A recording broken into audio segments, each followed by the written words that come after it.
श्रद्धा और सबरी परिवार के सभी सदस्यों को मेरा नमस्कार। आज का जो प्रसंग है वो बहुत ही अलग तरीके का प्रसंग है और हो सकता है आप में से कुछ लोगों ने इसको बिल्कुल ना सुना हो या कहीं पढ़ा भी ना हो, क्योंकि ये जो प्रसंग है ये है 1923 की जो साईं लीला मैगजीन का पहला एडिशन था, पहला अंक था, जो कि चैत्र मास की पहली तारीख, यानी कि अगर जब मैं उसको गूगल में सर्च कर रहा था तो 18 मार्च 1923 को प्रिंट हुआ था। और उसमें से आज का ये प्रसंग सुना रहा हूं। ये मराठी में है और इसको मैंने हिंदी में ट्रांसलेट करके समझाया, तो हो सकता है कुछ चीजें जो ट्रांसलेशन में मिस हो जाती हैं उसकी वजह से रह गई हों, लेकिन मोटे तौर पर जो प्रसंग है उसमें क्या शिक्षा थी हम सबके लिए वो आप समझ पाएंगे।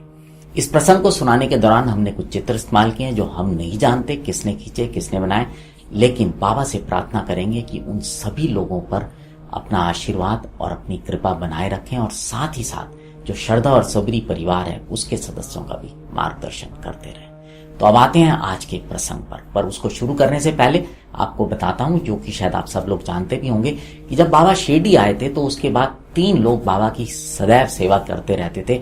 उनमें भक्त मालसापति, अप्पा और काशीराम जी थे। आज का जो प्रसंग है वो विशेष तौर पर काशीराम जी का है। काशीराम जी बाबा को बहुत स्नेह और बहुत प्रेम किया करते थे। वो हमेशा चाहते थे कि बाबा के लिए कुछ कुछ करते रहें। वो हर समय सेवा का कोई ना कोई मौका ढूंढते रहते थे।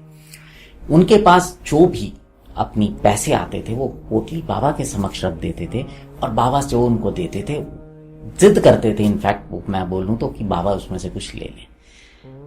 तो बाबा को ज्यादा तो जरूरत होती नहीं थी, बाबा कभी 1-2 पैसे उसमें से ले लिया करते थे। लेकिन जब बाबा उसमें से पैसे नहीं लेते थे तो काशीराम जी बहुत दुखी हो जाते थे और रोने लग जाते थे और उनको ऐसा लगता था कि मेरे पास है तो क्यों बाबा मुझसे नहीं लेते।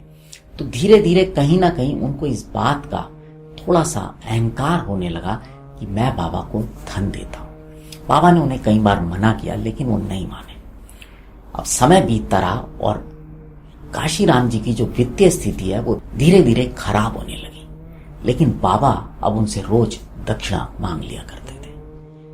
वो वित्तीय स्थिति और खराब होने लगी, लेकिन बाबा ने काशीराम जी से दक्षिणा मांगना बंद नहीं किया। अब ऐसी स्थिति आ गई कि उनके पास अपने लिए पैसे नहीं थे। तो जब बाबा ने उनसे दक्षिणा मांगी तो काशीराम जी ने बोला कि मेरे पास पैसे नहीं है। तो बाबा बोले जा बाजार से उधार लेके आ। अब काशीराम जी बाजार गए, लोगों से पैसे लाए और बाबा को दक्षिणा दी। अब ये सिलसिला भी कुछ दिन चलता रहा। काशीराम जी बाजार जाते, लोगों से पैसे लाते और बाबा को दक्षिणा देते। अब धीरे धीरे ये हुआ कि दुकानदारों ने काशीराम जी को पैसा देना बंद कर दिया, क्योंकि उन्हें लगा कि ये व्यक्ति तो पैसे वापस कर नहीं पाएगा, इसको रोज पैसे कहां से दे बाबा को दक्षिणा देने के लिए। देने होंगे तो हम स्वयं दे देंगे। तो इस प्रकार से काशीराम जी बहुत दुखी हुए और कहीं ना कहीं उनको ये बात मन ही मन में समझ में आई कि जो उनके मन में इस बात का अहंकार था, मैं बाबा को दक्षिणा देता हूं, वो जो था बाबा ने तोड़ दिया। और बाबा ने उनको ये बता दिया कि जो कुछ भी तुम्हारे पास है वो सब ईश्वर का दिया हुआ है और तुम उसी में से कुछ अंश मेरे को देते हो। अब दूसरा भाग आपको आगे सुनाता हूं जो इसी कथा से जुड़ा हुआ है। अब जब काशीराम जी को एहसास हो गया कि उनसे क्या गलती हुई, तो बाबा की कृपा से धीरे धीरे उनकी वित्तीय स्थिति जो थी वो सुधरने लग गई। अब उन्होंने ऐसा सोचना बिल्कुल बंद कर दिया कि बाबा मुझसे दक्षिणा मांगे। धीरे धीरे उनका व्यापार बढ़ने लगा। वो कपड़ों के व्यापारी थे और इस सिलसिले में वो कई बार आसपास के गांव में भी जाया करते थे। एक बार की बात है, वो बाजार से वापस आ रहे थे और घोड़े पर सवार थे, तो डाकुओं ने जंगल में उनको घेर लिया और उनके साथ जो और व्यापारी थे जो बैलगाड़ी में थे उनको भी रोक लिया।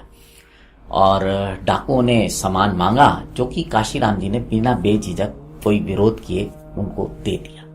अब जब सब लूटपाट हो चुकी तो डाकुओं की नजर अचानक काशीराम जी की एक पोटली पे पड़ी। उन्होंने सोचा इसमें कोई कीमती चीज है, वो उसको छीनने लगे, लेकिन काशीराम ने उसको छीनने नहीं दिया, उसको रोक लिया।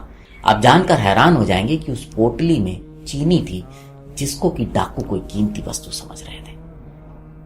लेकिन वो चीनी इसलिए इतनी महत्वपूर्ण थी क्योंकि काशीराम जी को एक जानकीदास बाबा नामक संत ने बोला था कि तुम इस चीनी को जहां पर भी जब भी तुम्हें चींटियां मिलें तो उन्हें खिलाया करो। अब जब बात पोटली पे आ गई और काशीराम जी को दिल पे लग गई, उन्होंने सोचा ये तो नहीं दूंगा किसी भी सूरत में। इसी छीना झपटी में अचानक डाकुओं की तलवार नीचे गिर गई, जिसको कि काशीराम जी ने उठा लिया और उनमें से 2 डाकुओं का उन्होंने वध कर दिया।